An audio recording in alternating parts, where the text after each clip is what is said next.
ఆత్మీయ పోరాటం. ఎఫెసీయులకు రాసిన పత్రిక 6వ అధ్యాయము 10 నుంచి 18 వచనములలో సాతానుతో ఆత్మీయ పోరాటం గురించి చదువుతాము. కుటుంబం గురించి చెప్పిన వెంటనే ఆత్మీయ పోరాటం గురించి చెప్పబడుట గమనార్హం. సాతాను ఎల్లప్పుడూ కుటుంబం మీద దాడి చేయను. మనము శరీరాలతో కాక అపవాదితో పోరాడిలి అని ఎఫెసీయులకు రాసిన పత్రిక 6వ అధ్యాయము 12వ వచనంలో చెప్పబడింది. మనుషులతో పోరాడుకుండుటయే సాతానుతో పోరాటకు మొదటి అర్హత. అనేక మంది విశ్వాసులు సాతాను చేత ఓడింపబడుటకు కారణం వారు మనుషులతో పోట్లాడుటయే. ఏ విషయములోనూ ఏ వ్యక్తితోనైనాను పోరాడకూడదని మనము నిర్ణయించుకోవాలి. అప్పుడు సాతానుతో యోగ్యముగా పోరాడగలనని మనము కనుగొని ఉంటాము. ఏ మనుషునితోనైనాను ఎన్నటికి పోరాడకూడదని నీవు నిర్ణయించుకున్నట్లయితే నీవు ఎల్లప్పుడూ సాతానును జయించి దేవుని కొరకును మరియు ఆయన సంఘము కొరకును ఫలభరితమైన పనిని చేయగలవు.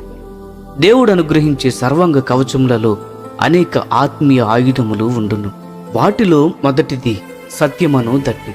సత్యమనగా యథార్థత, నిజాయితీ, నటించకుండుట మరియు అబద్ధములు చెప్పకుండుట. నీ పాపముల నుండి నీవు విడుదల పొందనట్లయితే సాతానుతో పోరాటం గురించి నీవు మరచిపోవటం మంచిది. అపవాది అబద్ధికుడు కాబట్టి నీ అంతరంగ జీవితంలో యథార్థత లేనట్లయితే సాతాను నీతో సహవాసము చేయను.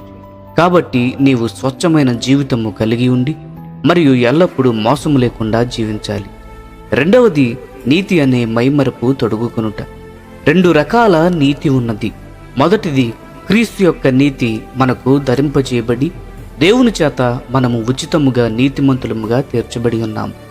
రెండవది మనము ఆత్మీయముగా ఎదిగే కొలది పరిశుద్ధాత్మ ద్వారా కొంచెము కొంచెము క్రీస్తు యొక్క నీతిని పొందుకొనుచు ఆయన నీతిలో పాలివారముగుట. దీని కొరకు మనము ఎల్లప్పుడూ మంచి మనసాక్షి కలిగి ఉండి మరియు దేవుడు మనకు చూపించిన దానికి లోబడాలి. తరువాత సమాధాన సువార్త వలన సిద్ధ మనసు తొడుగుకొని నిలవబడుట. సాతానును జయించుటకు సువార్తను ప్రకటించుట ఒక మార్గమని నీకు తెలియనా? ఎవరైతే సోమరి అయి మరియు ఇతరులకు సువార్త ప్రకటించారో వారు సులభంగా సాతాను చేత జయించబడతారు. కానీ ఎవరైతే చురుకుగా ప్రభువు యొక్క పరిచర్య చేస్తారో వారు కాపాడబడదరు. మన యొక్క యవ్వన దినములలో, ఖాళీ సమయములలో దేవుని వాక్యము చదువుట ద్వారాను, ఇతర విశ్వాసులతో సహవాసము చేయుట ద్వారాను మరియు ఆయనను గురించి సాక్ష్యము చెప్పుట ద్వారాను అనేక శోధనల నుండి తప్పించబడతాము. మనము ఏ పని చేయకుండా ఖాళీగా ఉన్నట్లయితే అనేక శోధనలు వచ్చును. ఖాళీగా ఉన్న మనస్సులో సాతాను ఎక్కువగా పనిచేస్తాడు.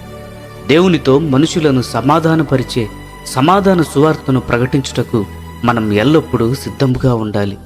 సాతానును జయించుటకు ఇది సహాయపడుతుందో లేదో మీరు పరీక్షించి చూడండి. దేవుని సర్వాంగ కవచములో విశ్వాసమనే డాలు 4వది. దేవుని యొక్క ప్రేమను మనము అనుమానించేటట్లు చేయుటయే సాతాను యొక్క అత్యంత గొప్ప ఆయుధం. ఏదేను తోటలో హవ్వ మీద ప్రయోగించిన ఆయుధము ఇది.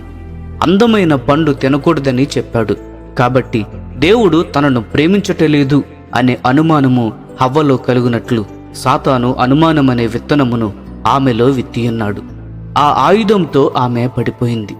ప్రతి పరిస్థితిలోనూ దేవుడు మనలను ఎంతో ప్రేమించుచున్నాడనియు మరియు అతిశ్రేష్టమైన మేలులు మనకు చేయాలని కోరుచున్నాడనియు నమ్ముటయే విశ్వాసము. మరియు మనము ఓడిపోయినప్పటికీ ఆయన ప్రేమిస్తూనే ఉంటాడని మనము తెలుసుకోవాలి. అప్పుడు దుష్టుని యొక్క అగ్నిబాణములన్నిటినీ ఆర్పగలము. 5వది ఆత్మఖడ్గము. దేవుని వాక్యము ద్వారా ప్రభు అయిన యేసు ఎల్లప్పుడూ సాతానును జయించాడు. హవ్వ వలె ఆయన సాతానుతో మాట్లాడలేదు. కేవలము దేవుడు చెప్పిన దానిని ఆయన సాతానుతో చెప్పాడు. ఆ విధముగా ఆయన ఎల్లప్పుడూ జయించాడు. మనము శోధింపబడినప్పుడు నేను సహింపగలిగినంత కంటే ఎక్కువగా నన్ను శోధింపబడనీయడు. 1 కొరింథీయులకు రాసిన పత్రిక 10వ అధ్యాయము 13వ వచనము. పాపము నా మీద ప్రభుత్వము చేయదు. రోమీలకు రాసిన పత్రిక 6వ అధ్యాయము 14వ వచనము. నేను తొట్రులకుండునట్లు ప్రభు అయిన యేసు నన్ను కాపాడగలడు. యోధా పత్రిక 24వ వచనము. ఇటువంటి వచనములను మనము సాతానుతో చెప్పినప్పుడు ప్రభు అయిన యేసునొద్ద నుండి పారిపోయినట్లు మన యొద్ద నుండి కూడా సాతాను పారిపోవును. యాకోబు రాసిన పత్రిక 4వ అధ్యాయము 7వ వచనము గమనించండి. చివరిగా మన ఆయుధము ఎల్లప్పుడూ ఆత్మ అనే నూనెతో నింపబడాలి. దానిని ఏ విధముగా చేయగలము? ఆత్మ వలన ప్రతి సమయమందును ప్రతి విధమైన ప్రార్థనను విజ్ఞాపనను చేయుట ద్వారా చేయగలము. ఎఫెసీలకు రాసిన పత్రిక 6వ అధ్యాయము 18వ వచనము గమనించండి. ఆత్మలో ప్రార్థన చేయుట అనగా అన్య భాషలలో మాట్లాడుట కాదు. శరీరానుసారముగా కాక పరిశుద్ధాత్మ ద్వారా ప్రేరేపింపబడి ప్రార్థించినప్పుడు ఆత్మతో ప్రార్థిస్తాము. పరిశుద్ధాత్మ ద్వారా మన మనసు నూతనపరచబడినట్లు మరియు మన నాలుకను అదుపు చేయనట్లును మనము పరిశుద్ధాత్మకు సహకరించే కొలది ఆత్మలో ప్రార్థించగలము.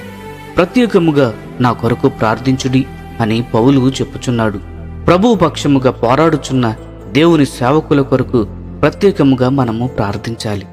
పాతాళలోకపు ద్వారము నిలువనెరకుండునట్లు దేవుడు అనుగ్రహించే సర్వాంగ కవచముతో మనము క్రీస్తు యొక్క శరీరముగా నిర్మించబడాలి.